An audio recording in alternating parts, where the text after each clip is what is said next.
이 땅을 살아가는 모든 사람들에게는 주소가 있습니다. 삶의 주소가 있습니다. 여러분들은 바로 가정동에 사니까 인천시, 가정동, 몇 번지 이런 주소가 있겠죠? 근데 사실 우리가 지금 사는 현 주소도 있지만 과거의 주소도 있죠? 근데 우리가 과거의 주소를 보려면 무엇을 떼보면 알 수 있을까요? 여러분, 사실 우리는 과거의 주소를 초본을 떼보면요, 우리가 태어났을 때부터 지금까지 우리가 어디서 살았는지 다 알 수 있습니다. 그래서 저도 한 번씩 초본을 떼보면 약 5장 정도 나오더라고요. 그 정도로 이사를 많이 했다는 겁니다. 근데 우리가 초본을 떼보면 우리의 과거의 주소가 나오는데 정말로 우리가 살았던 모든 주소가 다 나올까요? 이 말은 맞다고도 할 수도 있고 안 맞다고도 할 수도 있습니다. 왜냐하면 한국에서만 살았다면 초본만 떼보면 내가 태어났을 때부터 지금까지 살아온 모든 과거의 주소가 다 나옵니다. 그런데 해외에 나갔던 주소는 초본에 나오지 않습니다. 그러면 해외에 나갔던 주소 무엇을 보면 알 수 있을까요? 정확한 거는 아니지만 그래도 비자를 보면요, 그 나라 도시에 도장을 받을 수 있습니다. 그래서 대충 그 연상해 보기를 이 비자에 찍힌 도장을 보면 이분은 대충 그 나라에서 어느 도시에 있었고 어느 도시에서 살았겠구나, 대충 짐작을 할 수가 있습니다. 여러분, 이처럼 우리에게는 과거의 주소가 있습니다. 그런데 우리의 삶의 실제의 과거의 주소뿐만 아니라 우리에게도 영적인 과거의 주소가 있습니다. 여러분, 우리의 영적인 과거의 주소가 뭘까요? 우리가 에베소서 2장 1절에 보면 그는 허물과 죄로 죽었던 너희를 살리셨도다 라고 이야기를 합니다. 여러분, 우리가 영적으로 보면 우리의 과거의 영적인 주소는 뭐냐면 바로 허물과 죄로 죽었다는 겁니다. 여러분, 그 가운데 죽었던 사람들이 바로 우리라고 이야기하고 있습니다. 그리고 에베소서 2장 2절에 보면 그때 너희는 그 가운데서 행하여 이 세상 풍조를 따르고 공중의 권세 잡은 자를 따랐으니 곧 지금 불순종의 아들들 가운데서 역사하는 영이라. 여러분, 왜 우리가 영적으로 과거에 허물과 죄로 죽었을까요? 누구 때문에요? 오늘 여기 보면 공중 권세 잡은 자 때문에 우리는 과거에 허물과 죄로 죽을 뻔한 것이 아니라 실제로 죽었다고 표현을 하고 있습니다. 여러분, 그러면 과거 공중의 권세 잡은 자가 누굴까요? 우리가 잘 알듯이 바로 그 존재는 바로 사단이라는 겁니다. 여러분, 그래서 오늘 본문 17절에 보면 7째 천사가 그 대접을 공중에 쏟음에 큰 음성이 성전에서 보좌로부터 나서 이르되 되었다 하시니 라고 말씀하고 있습니다. 여기 보면요, 결국에 오늘 7째 대접 그 천사가 바로 공중에 쏟았다는 것은 무슨 의미냐면 이 심판의 대상이 바로 사단, 공중 권세 잡은 자에게 심판, 바로 재앙을 내린다는 것을 우리에게 말씀해 주고 있습니다. 우리가 이것을 생각하지 않고 하나님께서 또 엄청난 재앙을 일으키시네? 혹시라도 우리가 이런 심판을 받지는 않을까, 이런 염려를 할 수도 있습니다. 근데 우리가 말씀을 자세히 보면 결국 이 말씀은 믿는 그리스도인들에게 내리는 재앙이 아니라 공중 권세 잡은 자, 그 사단에게 내리는 재앙이라는 것을 우리가 알 수가 있는 거죠. 그래서 오늘 본문을 보면 오늘 17절에 보면 큰 음성이 바로 성전의 보좌로부터 나와서 이르되, 바로 뭐라고 이야기하냐면 되었다, 이렇게 이야기하고 있습니다. 여러분, 우리가 문자적으로 여기서 보면 큰 음성이 났다고 이야기하죠. 그러면 큰 음성이라는 것은 마치 소리가 크다는 그런 의미일까요? 여러분, 여기서 큰 음성이라는 것은 무슨 의미냐면 하나님께서 바로 확정된 일을 말씀하실 때 사용한 단어가 바로 크다, 바로 큰 음성, 바로 이렇게 이야기하는 겁니다. 하나님이 계획하신 것이 완전히 이루어질 때 바로 큰 음성이라고 말씀을 하는 겁니다.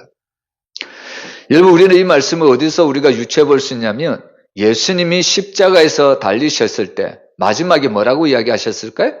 다 이루었다, 이 말씀을 하시고 운명하셨죠? 바로 이 말씀이 오늘 하나님께서 바로 7 그 대적 공중의 권세 잡은 자에게 하나님께서 내리는 큰 심판이 바로 다 되었다, 바로 이렇게 이야기를 하고 있다는 겁니다. 여러분, 여기서 다 이루었다는 것은 우리가 잘 알듯이 바로 다 값을 치루었다, 다 집을 되었다, 이런 의미죠.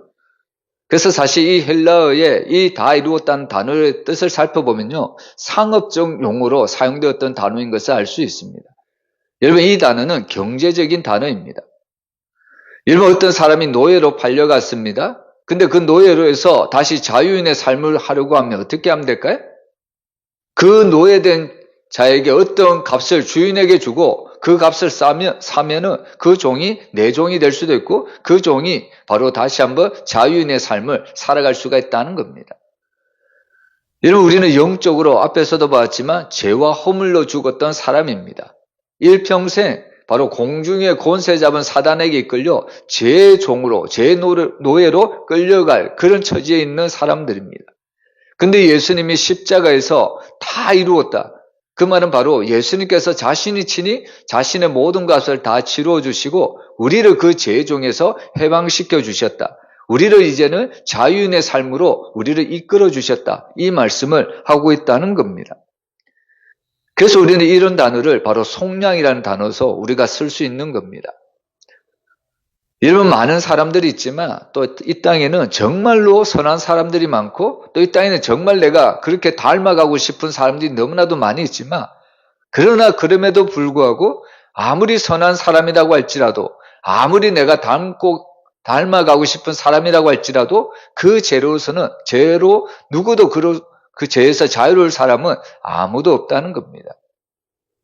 그래서 하나님께서 예수님을 보내주셔서 우리의 모든 죄값을 십자가에서 다 담당하셨고 예수님이 운명하실 때 바로 다 이루었다.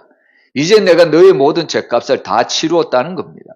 이제는 너희는 더 이상 죄의 종이 아니라 이제는 자유인, 바로 해방인, 어떻게 보면 하나님의 자녀로 내가 너희를 삼아주었다. 이렇게 이야기를 하고 있다는 말씀입니다.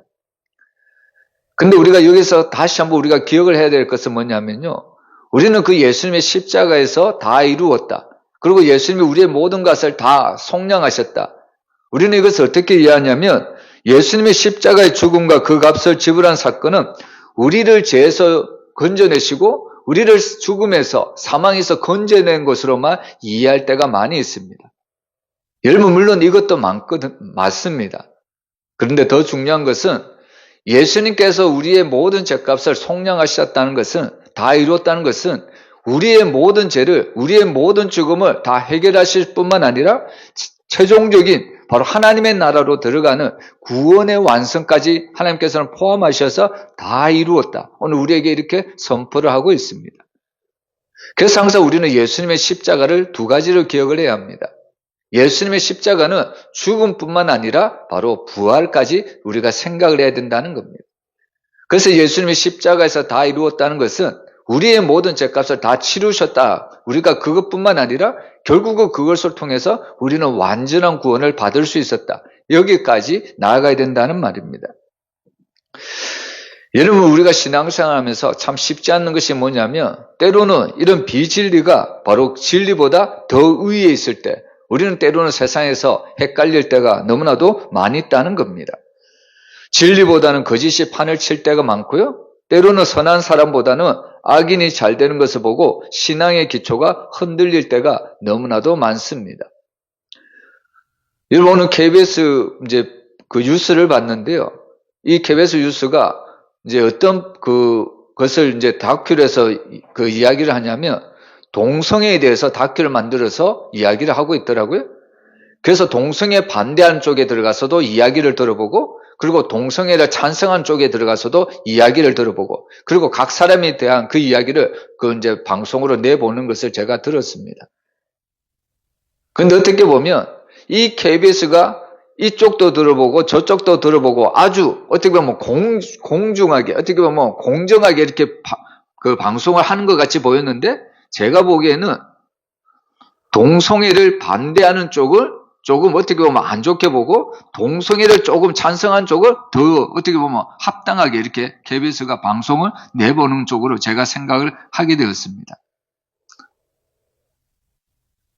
여러분, 우리가 세상을 살아갈 때 어떻게 보면 하나님께서 말씀하신 이 창조의 질서 원리가 이 땅을 어떻게 보면 뒤덮고 이 창조의 질서대로 이 땅을 세워가야 되는데 여전히 이 창조의 질서를 무너뜨리려고 하는 악한 세력들이 있다는 겁니다. 겉으로 보면 공정하게 이야기하는 것 같지만 자세히 보면 한쪽으로 치우쳐 있습니다. 마치 성소수자, 그 평등이라는 것을 어떻게 보면 그것을 위한다는 쪽으로 바로 이쪽에 서 있다는 것을 우리가 잘 알 수가 있는 거죠. 그래서 사실 우리가 신앙생활 때 참 힘든 것이 뭐냐면 진리가 항상 이겨야 되는데 때로는 우리가 볼 때는 진리가 지는 것 같고 또 하나님을 믿는 사람들이 잘 돼야 되는데 오히려 악인들이 잘 되는 것을 볼 때 때로는 우리의 신앙의 기초가 조금씩 흔들릴 때가 있다는 말씀입니다. 여러분 그럴 때 우리는 과연 어떻게 해야 될까요? 여러분 결국 세상을 보면 답이 없습니다. 여러분 세상의 사람들은 자꾸 세상에다가 답을 얻으려고 하죠? 그러다 보니까 자꾸 더 넘어지는 겁니다. 자꾸 더 실망하고 자꾸 더 좌절하게 되는 거거든요. 여러분 아무리 세상이 이런 악한 것들로 판을 친다고 할지라도 우리는 오늘 하나님이 우리에게 주신 말씀을 기억해야 합니다. 여러분 주님이 뭐라고 이야기하셨습니까? 다 이루었다고 말씀하셨습니다. 이것은 하나님께서 정말로 하나님께서 마지막 날에 하나님의 말씀대로 하나님의 진리대로 하나님께서 완성해 주실 것을 우리에게 가르쳐 주고 있다는 겁니다. 그래서 우리는 이 하나님의 말씀을 확실히 믿고 우리는 이 말씀 때문에 흔들릴 필요가 없다는 겁니다.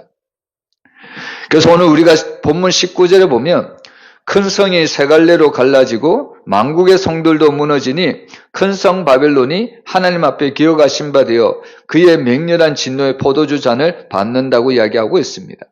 계속해서 바로 공중의 권세 잡은 자를 바로 이 세상 나라를 하나님이 심판하실 것을 이렇게 이야기를 하고 있습니다. 근데 오늘 19절에 보면 큰 성 바벨론이 나오죠. 근데 이 큰 성은 먼저 계시록 11장 8절에 보면 이 큰 성이 어떤 성인가를 이렇게 표현합니다. 우리 계시록 11장 8절 우리 한번 같이 읽어보겠습니다. 그들의 시체가 큰 성 길에 있으리니 그 성은 영적으로 하면 소돔이라고도 하고 애굽이라고도 하니 곧 그들의 주께서 십자가에 못 박히신 곳이라. 여기 보면 이 큰 성을 영적으로 바로 소돔이라고도 하고 애굽이라고도 한다고 이야기하고 있습니다. 그러면서 곧 그들의 주께서 십자가에 못 박히신 곳이다.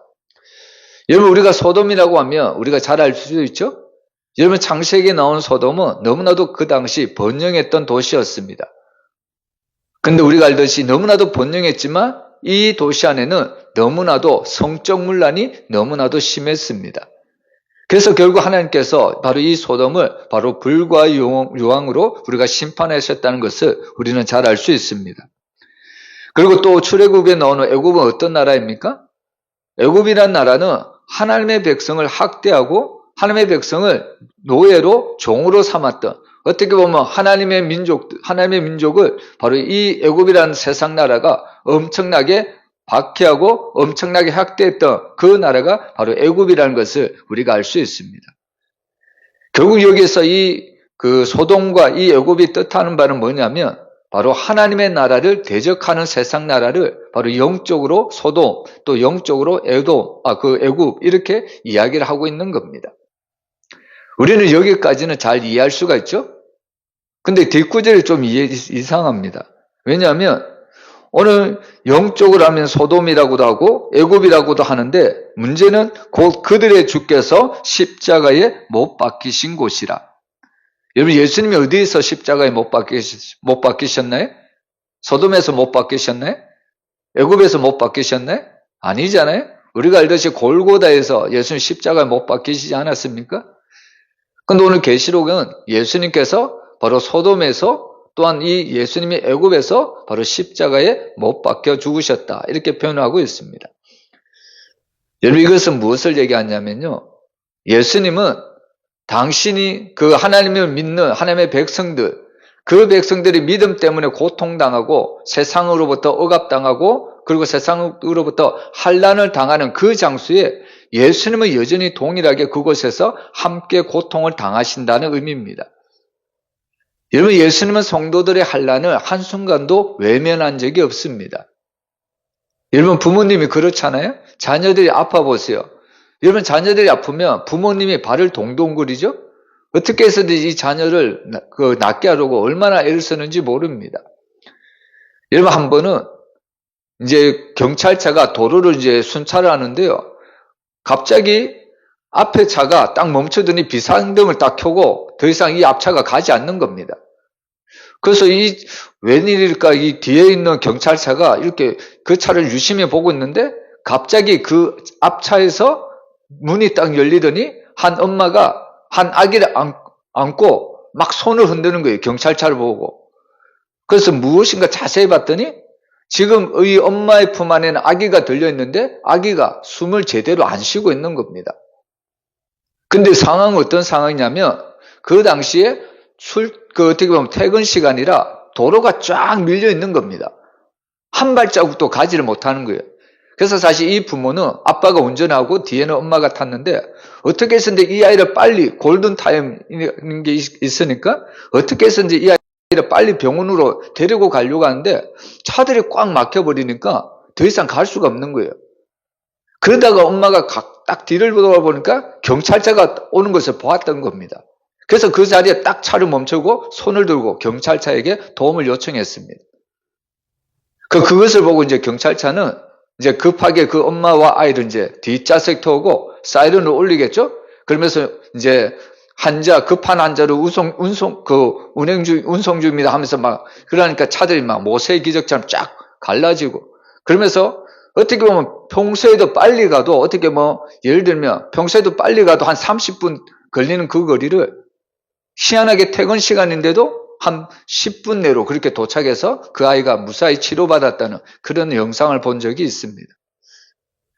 여러분 사실 부모님이 자녀가 아프면 정말 부모는 어찌할지 몰라 합니다. 그죠? 여러분 예수님의 마음이 정말 그렇다는 겁니다. 때로는 우리는 예수님의 마음을 너무나도 모릅니다. 왜냐하면 우리가 고난을 당하고요. 우리가 어려움을 당할 때 하나님은 어디 계십니까? 예수님은 어디 계십니까? 우리는 예수님에 대해서 원망할 때가 참 많거든요. 근데 오늘 본문 말씀 뭐라고 이야기하냐면 바로 이 하나님께서 이 너희들이 고통을 당하는 그곳에 오늘 예수님이 십자가에서 못 박혀 죽으셨다. 이렇게 이야기를 하고 있습니다. 여러분 예수님의 성찬하시면서 내가 세상 끝날까지 너희와 함께 있으리라 이렇게 약속하셨죠? 예수님은 우리가 좋을 때도 항상 함께 하시지만 우리가 고난을 당할 때도 함께 하시는 줄 믿으시길 바랍니다. 그래서 우리는 예수님을 사랑의 예수님이다. 우리가 그렇게 이야기를 하는 거잖아요. 그래서 오늘 이 8절에 보면 결국 예수님은 바로 계시록 11장 8절에 보면 결국 예수님은 핍박받고 고난당하는 그 모든 성도들과 여전히 그곳에서 함께 그들과 동거하고 그들과 함께 정말 그 박해를 이겨나갈 수 있도록 힘을 다하여 주시는 분이라는 것을 우리가 알 수가 있다는 겁니다. 여러분 결국 오늘 우리가 이렇게 이 땅을 살아갈 때 왜 이런 악한 일들이 일어났냐면 우리가 잘 알듯이 결국 그 원인은 창세기에 나오죠. 아담의 그 불순종 때문에 결국에 이 땅에는 이런 크고 작은 사건들 때로는 하나님을 믿는 백성들에게 엄청난 고통과 환난이 다가온다는 것을 우리가 잘 알 수가 있습니다. 여러분 우리가 창세기에 보면 가인과 아벨이 나오는데요. 여러분 가인은 이 창세기 4장에서 자기 동생 아벨을 죽인 최초의 살인자입니다. 근데 그렇게 살인자가 될 수 있었던 원인은 뭐냐면 그의 아버지 아담의 바로 죄로 인한 바로 그 하나님 앞에 불순종하는 결과로 바로 죄가 들어왔기 때문입니다. 결국에 그 죄의 결과가 바로 창세기 4장의 살인이라는 결과로 나타났다는 겁니다. 여러분 우리가 그 아담의 첫째 아들이 가인이고 둘째 아들이 아벨이라는 것을 우리가 아는데요. 이 아벨의 이름의 뜻이 뭐냐면 허무하다, 아무것도 아니다 이런 뜻을 가지고 있습니다. 그래서 사실 이 아벨이 누구에게 죽임을 당하냐면 어떻게 보면 가장 사랑하는 그 형님, 그 가인으로부터 바로 자기의 생명을 잃어버리는 것을 알 수가 있습니다. 여러분 창세기는 왜 이런 아벨의 죽음을 우리에게 보여줄까요? 이것은 바로 장차 오실 예수 그리스도의 죽음을 예표하고 있기 때문입니다. 여러분 첫째 그 가인은 바로 죄를 지은 결과로서 아벨을 죽입니다. 마찬가지로 예수님도 아무 죄도 없는데요. 바로 자기 동족 유대인들을 시기하고 미워해서 바로 십자가에서 죽여버렸다는 겁니다. 이것이 바로 아벨의 죽음에 대한 하나님께서 우리에게 보여주신 예수님의 예표라는 것을 우리가 잊어서는 안 됩니다. 근데 하나님은 놀랍게도 이 아벨 대신 새로운 셋째를 주시죠? 여러분, 셋째 이름이 뭘까요? 셋째 이름은 그 말대로 셋입니다. 그죠? 근데 이 셋이 갖는 의미가 뭐냐면요, 바로 부활의 생명을 의미하고 있습니다. 예수님이 십자가에서 죽임을 당하시고 그것으로 끝나는 것이 아니라 예수님은 3일 만에 부활하셨습니다. 바로 예수님께서 아벨 대신으로 셋을 주신 의미는 바로 예수님께서 십자가에서 죽으신 후 부활하실 것을 이미 바로 이것을 통해서 우리에게 가르쳐주고 있다는 겁니다. 그래서 오늘 우리는 이 예수님이 항상 우리가 고난을 당하는 그 현장에서도 우리를 떠나지 아니하시고 우리와 함께 하신다는 것을 우리가 잊어서는 안 된다는 겁니다. 근데 참 안타까운 것은 여전히 이 땅에는 그 예수님을 바로 고의적으로 죽이려고 하는 악한 무리들이 너무 많습니다. 여러분, 창세기 4장 8절에 보면요, 가인이 그의 아우 아벨에게 말하고 그들이 들에 있을 때에 가인이 그의 아우 아벨을 쳐 죽이니라 라고 말씀하고 있습니다. 여기 보면 가인이 아벨을 죽이는 장면이 나오는데, 여러분, 가인이 아벨을 죽였을 때 어떻게 보면 실수로 죽였을까요? 아니면 고의로 죽였을까요? 어떻게 생각하십니까? 여러분, 여기 보면 가인이 아벨을 죽였을 때 실수가 아니라 고의로 죽였다는 것을 우리가 알 수가 있는데, 여기 보면 사라고 되어 있죠? 여러분, 나중에 집에 돌아가셔서 이 성경 구절 보면요, 풋노트에 사라고 이렇게 딱 해놓고 뭐라고 밑에 해놓았냐면, 고대 역본들에 의하면 우리가 들로 나가자, 이렇게 번역이 되어 있습니다. 여러분, 가인이 왜 아벨에게 우리가 왜 들로 나가자 이렇게 이야기를 했을까요? 이것은 바로 들에 나가서 아벨을 죽이려고 했다는 겁니다. 이것은 실수가 아니라 바로 고의적으로 바로 가인이 아벨을 죽였다는 증거라는 겁니다. 이처럼 예수님도 유대인들이 실수로 죽인 것이 아니고요, 고의적으로 죽였다는 것을 우리가 너무나도 잘 알 수가 있습니다. 그래서 오늘 이 예수님은 바로 우리의 모든 죄를 대신해서 십자가를 지셨습니다. 그 십자가를 통하여 우리의 모든 죄값을 속량하시고 우리의 구원을 완성해 주셨습니다. 그래서 사실 우리는 이것을 믿음으로 우리가 구원을 받은 거죠. 그래서 성경은 우리에게 이렇게 이야기합니다. 에베소서 2장 8절 9절 우리 한번 같이 읽어보겠습니다. 너희는 그 은혜에 인하여 믿음으로 말미암아 구원을 받았으니 이것은 너희에게서 난 것이 아니요 하나님의 선물이라. 행위에서 난 것이 아니니 이는 누구든지 자랑하지 못하게 함이라. 아멘. 여러분, 결국 구원이라는 것은 정말 우리의 행위로나 우리의 의로서는 도무지 일어날 수가 없는 겁니다. 그래서 사실 이 구원이라는 것은 전적인 하나님의 은혜라고 이야기를 합니다.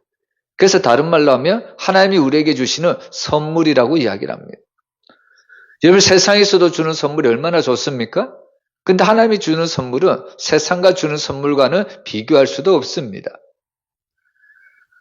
그래서 칼빈이라는 신학자는 이렇게 이야기했습니다. 하나님이 우리에게 은혜를 베풀어 주시죠? 그 은혜가 어떤 은혜인가? 칼빈은 우리에게 이렇게 이야기를 합니다.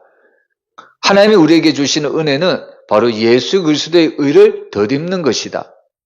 여러분, 왜냐하면 예수 그리스도의 의를 입어야만 우리는 모든 죄를 용서함 받을 수 있기 때문입니다.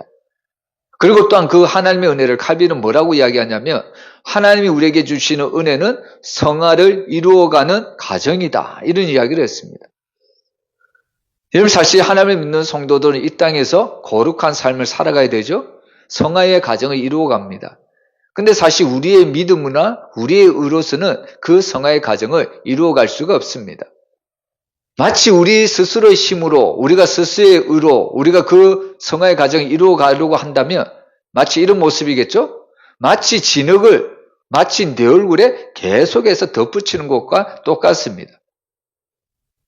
나는 내 힘으로 이 내 얼굴에 묻은 진흙을 떼내려고 하는데 오히려 내 힘으로 내가 그 성화를 이루어가려고 하다 보면 오히려 그 진흙을 떼내는 것이 아니라 계속해서 세상에 있는 진흙을 계속해서 내 얼굴에 덧붙이는 결과만 나타날 뿐이라는 겁니다. 결국 우리가 이 땅에서 거룩한 삶을 살아가고요, 성화의 삶을 이루어갈 수 있는 것은 내 힘이 아니라 예수 그리스도가 주는 은혜라는 사실입니다. 그래서 이 칼빈은 하나님이 우리에게 주신 은혜를 바로 이렇게 표현을 했습니다. 이러면 정말 우리는 하나님이 주신 은혜가 아니고서는 우리는 한순간도 살아갈 수가 없거든요. 정말 하나님이 주시는 은혜가 아니고서는 은혜가 아니고서는 어떻게 우리가 살아갈 수가 있겠습니까?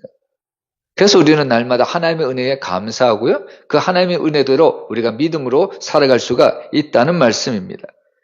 결국 우리가 구원받은 모든 결과는 하나님의 은혜이지 내 공로가 아니라는 사실입니다.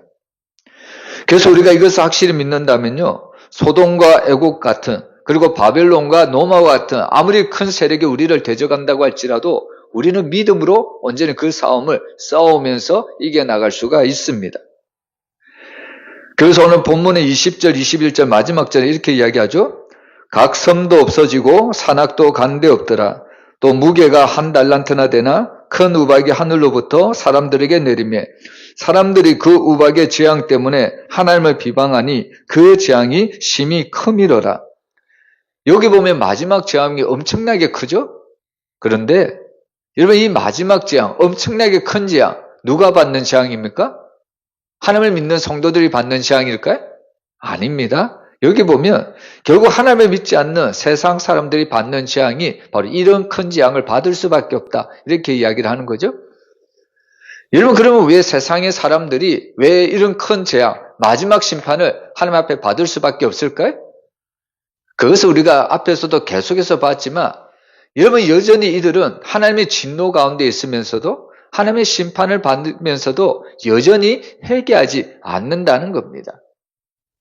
회개하기만 하면 하나님께 용서를 받고 또 회개하기만 하면 이런 재앙이 아니라 구원을 받을 수 있는데도 여전히 그들의 마음을 강팍하게 하고 결국은 그들은 회개하지 아니하므로 하나님의 큰 재앙을 받을 수밖에 없다는 것을 우리에게 보여주고 있습니다.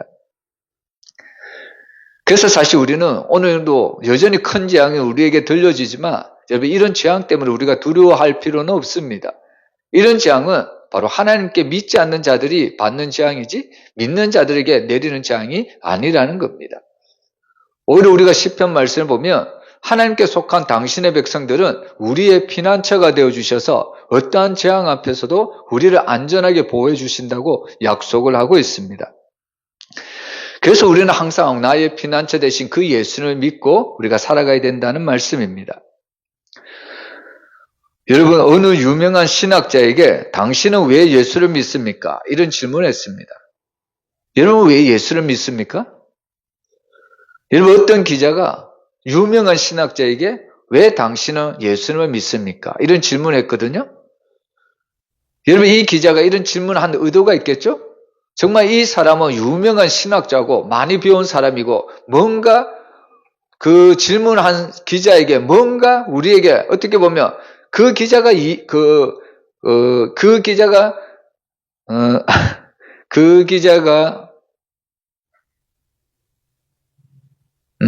뭐라고 얘기할까요? 그 기자가 상상할 수도 없는 그 대답을 정말 그 신학자에게 이제 신학자가 할 것이라고 생각을 했는데 전혀 뜻밖에도 그 신학자는 그 기자에게 이런 대답을 하고 있습니다. 그 신학자가 뭐라고 이야기했냐면 내가 예수 믿는 이유는 딱 하나입니다. 바로 지옥 갈까봐 두렵기 때문에 예수를 믿습니다. 사실 우리가 예수를 믿는 것을 우리가 다른 가지로 여러 가지로 표현할 수 있겠죠? 예수 믿는 이유를 우리가 다양하게 표현할 수도 있습니다. 근데 사실 오늘 이 유명한 신학자가 고백한 것처럼 우리는 예수를 믿는 이유가 단순해야 합니다. 첫 번째로 우리가 천국 가기 위해서입니다. 그것을 다른 말로 하면 지옥 가기 싫기 때문입니다. 여러분 천국과 지옥을 믿는다는 것은 바로 내가 예수님만이 나의 영원한 구세주라는 것을 확실히 믿는다는 겁니다. 아무리 유명한 신학자고 아무리 많이 배웠다고 할지라도 그분이 예수를 믿는 것은 일반 어떻게 보면 성도들과 별반 다를 것이 없다는 겁니다. 그가 학식으로 신학교에서 학생들을 가르칠 때는 다양하게 가르칠 수 있을지는 모르겠지만 솔직하게 하나님 앞에 섰을 때 자신이 왜 예수를 믿는가? 하나님, 나는 예수를 믿지 않고서는 지옥 갈까봐 두렵기 때문에 나는 예수를 믿습니다. 여러분 이 고백이 솔직한 고백이지 않을까요? 그래서 우리는 오늘 이 말씀에 등장하는 수많은 재앙, 엄청난 재앙들이 내리지만 그러나 이 재앙 앞에서도 하나님을 믿는 자들을 안전하게 보호해 주신다는 것을 우리가 잊어서는 안 된다는 겁니다. 그래서 히브리서 12장 2절에 보면요. 믿음의 주요 또 온전하게 계시는 예수를 바라보자 이렇게 이야기를 하죠. 여러분 여기서 말하는 바로 이 예수를 바라본다는 것은 무슨 의미냐면 바로 픽스온, 바로 고정시킨다는 겁니다. 우리의 눈과 우리의 시선을 항상 예수께 고정시키라는 겁니다. 여러분 우리의 신앙이 왜 자꾸 흔들립니까? 우리의 신앙이 왜 의심이 들까? 우리가 항상 예수님을 바라본다고 하면서도 자꾸 흘낏흘낏 세상을 바라보고 있기 때문입니다. 정말 하늘에서는 주밖에 누가 있으리요? 땅에서는 내가 주밖에 사모할 리 없나이다. 이 다윗의 고백처럼 항상 예수 하나님만 바라보면 되는데 나도 모르는 사이에 자꾸 흘낏흘낏 세상을 바라본다는 겁니다. 그리고 자꾸 세상을 흘낏흘낏 쳐다보니까 세상에는 나보다 더 잘 되는 사람도 많고 세상에는 나보다 더 가진 사람도 많고 세상에는 마치 나보다 더 행복하게 살아가는 사람들이 더 많습니다. 하나님을 믿지 않는데도 오히려 나보다 더 행복하게 살아가는 사람들이 보입니다. 그러다 보니까 자꾸 의심이 들고 그러다 보니까 자꾸 우리의 믿음이 낙심이 되는 거 아닐까요?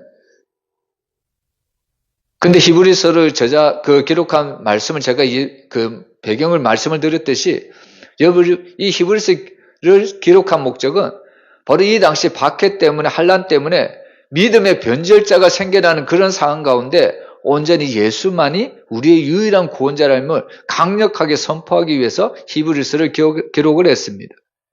그래서 이 히브리서 기자는 아무리 상황이 힘들고 아무리 세상이 우리를 어떻게 보면 핍박을 한다고 할지라도 그러므로도 세상을 바라보지 말고 오직 우리의 유일한 구원자 되신 예수 그리스도께 내 시선을 고정시키라는 겁니다. 여러분 그럴 때 우리는 어떠한 환경 가운데서도 우리는 하나님의 은혜와 하나님의 보호와 하나님께서 우리를 지켜주신다는 그런 확신 가운데 살아갈 수가 있습니다. 여러분 오늘 새벽에 우리 전사님이 말씀을 전해주셨듯이 하나님은 우리에게 늘 복을 빌어주십니다. 근데 그 복이 세 가지죠. 첫 번째로 하나님은 우리를 지켜주신다고 말씀합니다. 여러분 이 지켜주신다는 의미를 살펴봤더니 적의 침입으로부터 우리를 지켜주신다는 의미입니다. 여러분 사실 이 땅에 세상에 많은 나라들이 있죠. 세상에 많은 것들이 있습니다. 근데 그런 세상에 강대한 것들이 우리를 침입해 올 때 우리는 그런 세상의 것에 맞서서 싸울 힘도 없고 능력도 없습니다. 그런데 하나님은 그런 세상의 침입으로부터 우리를 안전하게 지켜주신다고 말씀하고 있습니다. 그리고 또한 하나님이 우리에게 은혜 베풀어 주시기를 원하고 있다는 거죠. 여러분 이 은혜는 특별히 구원의 은혜입니다. 누구도 우리에게 구원의 은혜를 주실 수 없습니다. 하나님만이 우리에게 유일한 구원을 주실 수 있습니다. 그리고 마지막으로 우리에게 주시기를 원하는 것은 너희에게 평강이 있기를 원하노라. 여러분 사실 우리가 이 땅을 살아갈 때 정말로 필요한 것이 마음의 평안이지 않을까요? 우리가 잘 알지 않습니까? 가진 자도 그렇고 못 가진 자도 그렇고 마음이 평안하지 않으면 항상 마음이 흔들리고 염려가 찾아오고 불안과 두려움이 찾아올 때가 너무 많습니다. 그러나 가지든 못 가지든 우리의 마음만 지키면 하나님이 우리에게 마음의 평안만 주시면 우리는 어떠한 가운데서도 하나님이 주신 은혜로 살아갈 수 있다는 겁니다. 그래서 하나님이 우리에게 주시는 축복이 하나님이 우리를 지키시기 원하고 우리에게 날마다 은혜를 베풀어 주시고 우리의 심령 가운데 평강 주시기를 원하고 있다는 겁니다. 여러분 이 좋으신 하나님을 날마다 믿고요. 날마다 이 좋으신 하나님과 어떠한 상황 가운데서도 끝까지 믿음으로 동행했으면 좋겠습니다. 그래서 오늘 히브리서 기자가 말씀하신 것처럼 오직 우리의 믿음, 오직 우리의 시선을 주님께 고정시키고 이 마지막 때를 오직 믿음으로 승리하며 살아가는 저와 여러분의 삶이 되시기를 주의 이름으로 축원합니다. 기도하겠습니다.